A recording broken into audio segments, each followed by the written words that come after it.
నమస్తే, welcome to our channel. నేను సౌజన్య. ఆంధ్రప్రదేశ్ రాజధాని ఏది అని అంటే చంద్రబాబు హయాంలో అమరావతి అన్నారు. ఆ తర్వాత జగన్మోహన్ రెడ్డి వచ్చిన తర్వాత అమరావతి కాదు 3 రాజధానులు అన్నారు. ఇప్పుడు ఎన్నికలు దగ్గర పడుతున్న నేపథ్యంలో 2024కు సంబంధించి మాట్లాడుకున్నట్లయితే రాజధాని హైదరాబాద్నే కంటిన్యూ చేయాలని చెప్పేసి అని మాట్లాడుతున్నారు. ఈవెన్ హైకోర్టులో పిల్స్ కూడా కొంతమంది వేస్తున్నారు. అసలు ఎందుకు ఎన్నికలు వస్తున్నటువంటి నేపథ్యంలో ఆంధ్రప్రదేశ్ రాజధానికి సంబంధించి ఎందుకు హైదరాబాద్ కంటిన్యూ చేయాలని చెప్పేసి అని అంటున్నారు?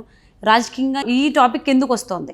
ఈ అంశానికి సంబంధించి మనతో మాట్లాడడానికి, వారి విశ్లేషణని మనతో పంచుకోవడానికి ఈరోజు మనతో పాటు ఉన్నారు senior journalist, senior political analyst CS Rao garu ఉన్నారు. వారితో మాట్లాడదాం. నమస్తే అండి. నమస్తే సౌజన్య. ఎన్నికలు వస్తున్నటువంటి నేపథ్యంలో అసలు ఆంధ్రప్రదేశ్ రాజధాని హైదరాబాద్ని కంటిన్యూ చేయాలి ఇంకొన్ని సంవత్సరాలు అనేటువంటి మాట ఎందుకు వస్తుంది? టాపిక్ని ఎందుకు తీసుకొస్తున్నారు? సో ఒకటి, ఈ టాపిక్ అసలు ఎందుకు వస్తుంది అని మనం కనుక ప్రశ్న వేసుకుంటే అసలు ఎక్కడి నుంచి మొదలైంది, ఏ సందర్భంలో మొదలైంది, ఏ టైంలో దీన్ని బయటికి తీసుకొచ్చారు అనేది కనుక మనం కొంచెం నిశ్చితంగా పరిశీలిస్తే కనుక ఇటీవల కాలంలో కేసీఆర్కి బాగలేదు. రేవంత్ రెడ్డి ముఖ్యమంత్రిగా ప్రమాణ స్వీకారం చేశారు కదా, చేసినటువంటి రోజే ఆయనకి తుంటికాలు విరిగిందని చెప్పి హాస్పిటల్లో జాయిన్ అయ్యి ఆయన తుంటి రీప్లేస్మెంట్ చేసుకొని చికిత్స అయిపోయిన తర్వాత హైదరాబాద్లో నంది హిల్స్లో ఉన్నటువంటి ఇంట్లో ఉండగా రెస్ట్ తీసుకుంటున్నటువంటి సమయంలో ఆంధ్రప్రదేశ్ ముఖ్యమంత్రి జగన్మోహన్ రెడ్డి పరామర్శించడానికి వచ్చారు.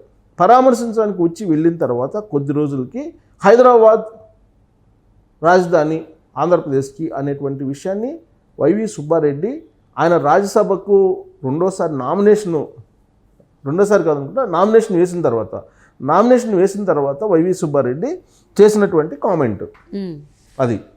సో ఎందుకు చేశారు ఏంటి అని అంటే డెఫినెట్గా దీని వెనక రాజకీయపరమైనటువంటి వ్యూహం ఉంటుంది. ఒక రాజకీయ పార్టీ, అందులో జగన్మోహన్ రెడ్డి బాబాయ్, జగన్మోహన్ రెడ్డికి అత్యంత సన్నిహితుడు, కోటరీలో ఉండేటువంటి మనిషి వైవి సుబ్బారెడ్డి ఆ వ్యాఖ్య చేశారని అంటే డెఫినెట్గా దాని వెనుక ఒక వ్యూహం అయితే ఉండి ఉంటుంది. ఆ వ్యూహం కేవలం జగన్మోహన్ రెడ్డి వేసినటువంటి వ్యూహమా, లేదంటే కేసీఆర్ జగన్మోహన్ రెడ్డి ఇద్దరు కలిసి చేసినటువంటి వ్యూహమా అనేదాన్ని మనం ఆలోచించుకోవాలి. ప్రాంతీయవాదం సెంటిమెంట్ తోటి, ఆంధ్ర సెంటిమెంట్ తోటి 2 సార్లు కేసీఆర్ సీఎం అయ్యారు. ఆ సెంటిమెంట్ ఉన్నంత వరకు మాత్రమే కేసీఆర్ రాజకీయంగా బతికుంటాడు. అదర్వైజ్ ఆ సెంటిమెంట్ పోయిన రోజు కేసీఆర్ క్లోజ్ రాజకీయంగా. ఆల్రెడీ అసెంబ్లీ ఎన్నికల్లో అదే వచ్చింది. అందుకే ఆ సెంటిమెంట్ని అలా ఉంచాలి అనేటువంటి దాంట్లో వాళ్ళిద్దరూ హైదరాబాద్ ఉమ్మడి రాజధానిని కంటిన్యూ చేయాలనేటువంటి దాన్ని వాళ్ళు ప్రస్తావనకు తీసుకురావాలనే ఉద్దేశంతో వ్యూహాత్మకంగా దాన్ని బయటికి తీసుకొచ్చారా అనేది ఒకటి. రెండేంటంటే కేసీఆర్ ముఖ్యమంత్రిగా ఉన్నప్పుడు హైదరాబాద్ని దేశ రెండో రాజధానిగా చేయడానికి నేను అంగీకారం అని చెప్పి ఆ రోజు ఇండియా టుడే కాన్క్లేవ్లో ఇచ్చినటువంటి ఒక స్టేట్మెంట్ ఆయన. బీజేపీ ఏమో కేంద్రపాలిత ప్రాంతం అని చెప్పి అంటుంది. ఇలాంటి చర్చ జరుగుతున్నటువంటి సమయంలో ఉమ్మడి రాజధాని ఎక్స్టెండ్ చేయాలి అనేటువంటిది అసలు వ్యూహాత్మకంగా బయటికి తీసుకొచ్చింది వైఎస్ఆర్ కాంగ్రెస్ పార్టీ. అది కేవలం కేసీఆర్ లేపినటువంటి ఒక అంశం అది. ఇప్పుడు రేపు లోక్సభ ఎన్నికల్లో ఏం చెప్పాలి? మేడిగడ్డ చెబితే ఓట్లేరు. మేడిగడ్డ చూసిన తర్వాత ఆయన గద్దె దించారు. ఇప్పుడు అదే మేడిగడ్డను చూపిస్తే ఎలక్షన్కి వెళ్ళలేరు. సో ఇప్పుడు హైదరాబాద్ అనేదాన్ని బయటికి తీసుకొస్తే, అప్పుడు హైదరాబాద్ అనేది బయటికి తీసుకొస్తే కనుక అటు జగన్మోహన్ రెడ్డి, ఇటు కేసీఆర్ లబ్ధి పొందొచ్చు అనేటువంటి ఒక ఆలోచన చేసి ఉంటారేమో పరామర్శకు వచ్చినప్పుడు అనేది ఒకటి. ఓకే. సో సెంటిమెంట్ని నమ్ముకున్నారు వీళ్ళిద్దరు అని చెప్పడానికి మొన్న అసెంబ్లీ ఎన్నికలు జరిగినప్పుడు మనం చూసాం. ఎన్నికల రోజే పోలింగ్ మరి కొన్ని గంటల్లో ప్రారంభం అవుతుందని చెప్పి అనుకుంటున్నటువంటి సమయంలో అర్ధరాత్రి వేళ నాగార్జున సాగర్కి సంబంధించినటువంటి ఎపిసోడ్ నడిపారు. కాబట్టి వీళ్ళు ఏదో ఒక రకంగా సెంటిమెంట్ని లైవ్లో ఉంచేసి ఒక గేమ్ ఆడాలి రాజకీయంగా అని చెప్పి బహుశా వీళ్ళిద్దరు అనుకున్న తర్వాతనే ఇది బయటకు వచ్చి ఉండొచ్చు అనేది ఒకటి. ఆ సందర్భంగా వైవి సుబ్బారెడ్డి ఉమ్మడి రాజధాని మాకు హైదరాబాద్ అని చెప్పి అన్న తర్వాత దాన్ని మళ్ళీ రిపీట్ చేశారు. ఎవరు? సజ్జల రామకృష్ణారెడ్డి, బొత్స సత్యనారాయణ, వీళ్ళందరూ కూడా. ఎందుకంటే ఆంధ్రప్రదేశ్కి రాజధాని లేదు, రాజధాని కట్టుకునేంత వరకు కూడా ఉమ్మడి రాజధాని ఉండాలి కదా అని చెప్పి చెప్పడం జరిగింది. ఈవెన్ అక్కడ చట్టంలో కూడా, విభజన చట్టంలో కూడా ఆంధ్రప్రదేశ్ రాజధాని కట్టుకునేంత వరకు ఉమ్మడి రాజధానిగా అని చెప్పి ఇచ్చారు. దాంట్లో కూడా ఒక క్లాజ్ ఉంది. సో కాబట్టి దాన్ని ఎక్స్టెండ్ చేయాలి అనుకునేటువంటి ఆలోచన జగన్మోహన్ రెడ్డి చేస్తున్నారు. ఎందుకు చేస్తున్నారు జగన్మోహన్ రెడ్డి అని అంటే, జగన్మోహన్ రెడ్డికి సంబంధించిన ఆస్తులు మొత్తం కూడా హైదరాబాద్లోనే ఉన్నాయి. ఓకే. జగన్మోహన్ రెడ్డికి ఉన్న ప్రాపర్టీస్ బెంగళూరు, హైదరాబాద్ ఇక్కడే ఉన్నాయి. ఆంధ్రప్రదేశ్లో లేవు. ఒక ఇల్లు తప్ప, తాడేపల్లిలో ఉండేటువంటి ఇల్లు తప్ప ఏమీ లేవు ఆయనకి. సో ఆస్తులన్నీ ఇక్కడే ఉన్నాయి కాబట్టి ఉమ్మడి రాజధానిగా ఉంటే తనకి బెనిఫిట్స్ ఉంటాయి అని చెప్పి ఉద్దేశంతో దాన్ని లైవ్లో పెట్ట ప్రయత్నం చేస్తున్నారా అనేది ఒకటి అనిపిస్తుంది. ఇంకోటి ఏంటంటే ఇప్పుడు ఆయన ఉమ్మడి రాజధాని హైదరాబాద్ను కంటిన్యూ చేయాలనగానే 3 రాజధానులు ఏమి, మొన్నటిదాకా 3 రాజధానులు అన్నారు. 4వ రాజధాని హైదరాబాదు, 5వ రాజధాని జెరూసలామా అని చెప్పి కామెంట్లు కూడా చేశారు. ఎవరు? నెట్జన్లు అనేకమైన కామెంట్ చేశారు. ఇప్పటి వరకు రాష్ట్రం విడిపోయి 2014లో విడిపోయిన తర్వాత, ప్రభుత్వాలు ఏర్పడిన తర్వాత ఆ రోజు చంద్రబాబు నాయుడు రాజధానికి సంబంధించినటువంటి నిర్ణయం తీసుకొని అక్కడ సచివాలయాన్ని ఏర్పాటు చేశారు, హైకోర్టుని ఏర్పాటు చేశారు, అసెంబ్లీని ఏర్పాటు చేశారు. ఇవన్నీ కూడా బిల్డింగ్లు ఉన్నాయి. అవి తాత్కాలికమా శాశ్వతమా అనేది తర్వాత సంగతి.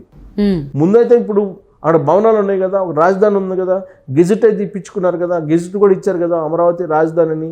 ఇంకా అమరావతి రాజధాని కాదని ఎలా అంటారు వీళ్ళు? సో దాని మీద ఇప్పుడు కోర్టుకు వెళ్ళారు. కోర్టుకు వెళ్ళడానికి కారణం ఏంటంటే ఇప్పుడు విభజన చట్టంలో అనేకమైనటువంటి అంశాలు పెండింగ్లో ఉన్నాయి. ఏమి అంశాలు పెండింగ్లో ఉన్నాయి? 9-10 షెడ్యూల్లో ఉండేటువంటి అంశాలు చాలా పెండింగ్లో ఉన్నాయి. దాదాపు కార్పొరేషన్లు కానీ, వివిధ రకాల ఆస్తులు కానీ, దాదాపు 2 లక్షల రూపాయలు విలువైనటువంటి సంపద హైదరాబాద్లో కానీ, తెలంగాణలో కానీ, ఆంధ్రప్రదేశ్లో ఉంది. వాటిని పంచి ఇవ్వాలి. ఇంకా పంపకాలు జరగల. కాబట్టి మాకు హైదరాబాద్ ఉమ్మడి రాజధాని కంటిన్యూ చేయాలి అనేటువంటి డిమాండ్ చేస్తూ ఒకళ్ళు పిల్లి వేశారు. న్యాయస్థానంలో పిల్లి వేశారు. పిల్లి వేసిన వాళ్ళు ఎవరు? కృష్ణా జిల్లాకు సంబంధించి ఒక అతను, కృష్ణా జిల్లాకు సంబంధించి అనిల్ అనే అతను, కృష్ణా జిల్లాలో వాళ్ళ ఊరు చెప్తాను నేను. కృష్ణా జిల్లా ఇబ్రహీంపట్నం చెందిన ప్రజా సంక్షేమ సేవా సంఘం కార్యదర్శి, ప్రజా సంక్షేమ సేవా సంఘం కార్యదర్శి ఆయన పొదిలి అనిల్ కుమార్ ఆయన పేరు. ఆయన ఈ పిల్ని వేశారు. పిల్ని వేసి 2034 జూన్ 2వ తారీఖు వరకు ఉమ్మడి రాజధానిగా కొనసాగించాలి అని చెప్పారు. అంటే 2034, మళ్ళీ 5 సంవత్సరాలు కాదు, 2034 వరకు కంటిన్యూ చేయాలని. అంటే అప్పటికి ఏమవుతుందో తెలియదు. 2034 వరకు దీన్ని కంటిన్యూ చేసి అసలు ఏ ఉద్దేశంతో అతను 2034 వరకు రాజధాని కంటిన్యూ చేయాలని చెప్పి అంటున్నారు. ఇప్పుడు అసలు ఉమ్మడి రాజధానిగా ఉన్నందువలనే ఇవాళ కూడా ఆంధ్రప్రదేశ్లో ఉండేటువంటి వాళ్ళు ఉమ్మడి రాజధాని కాబట్టి ఇక్కడ వస్తున్నారు, వలస రావడంతో ఇక్కడ హైదరాబాద్లో ఉండేటువంటి పరిస్థితి మనం చూస్తున్నాం. అక్కడేమో అమరావతి రాజధాని లేనందువల్ల వలసలు ఇక్కడ వస్తున్నాయి. అదే అమరావతి రాజధాని ఉన్నట్టయితే 2014 నుంచి 2019 వరకు చంద్రబాబు నాయుడు ఏం చేశారు అనేది మనం చూసాం. 2016లో ఆయన అమరావతి రాజధానిని డిసైడ్ చేసిన తర్వాత భవన నిర్మాణాలు అవన్నీ కూడా చేశారు. అక్కడ ఐఏఎస్ల క్వార్టర్స్ ఉన్నాయి, ఉద్యోగులకు సంబంధించిన క్వార్టర్స్ ఉన్నాయి, ఇవన్నీ కూడా ఉన్నాయి.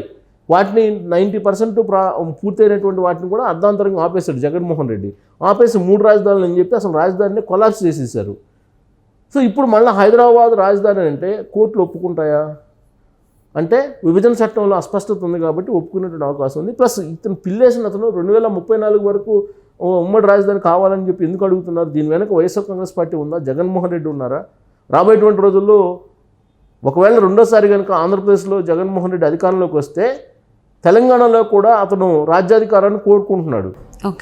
2014 ఎన్నికల్లోనే ఆయన తెలంగాణ వ్యాప్తంగా ఆయన ప్రచారం చేయాలని చూశాడు. 2014 ఎన్నికల ముందే హైదరాబాద్లో నడిబొడ్డులో సమైక్యాంధ్ర మీటింగులు పెట్టినటువంటి జగన్మోహన్ రెడ్డి ఆయన తన పార్టీని తెలంగాణలో కూడా విస్తరింపజేయడానికి మానకొండూరు వరకు ఆయన వెళ్ళి మానకొండూరులో అక్కడ రాళ్ళు చెప్పులు వేస్తే ఆ నుంచి వెనక్కి వచ్చారు. ఆ రోజున కొండా సురేఖ దంపతులు లేకపోతే అసలు జగన్మోహన్ రెడ్డి అక్కడి నుంచి మళ్ళీ వెనక్కి వచ్చినోడు కూడా కాదు.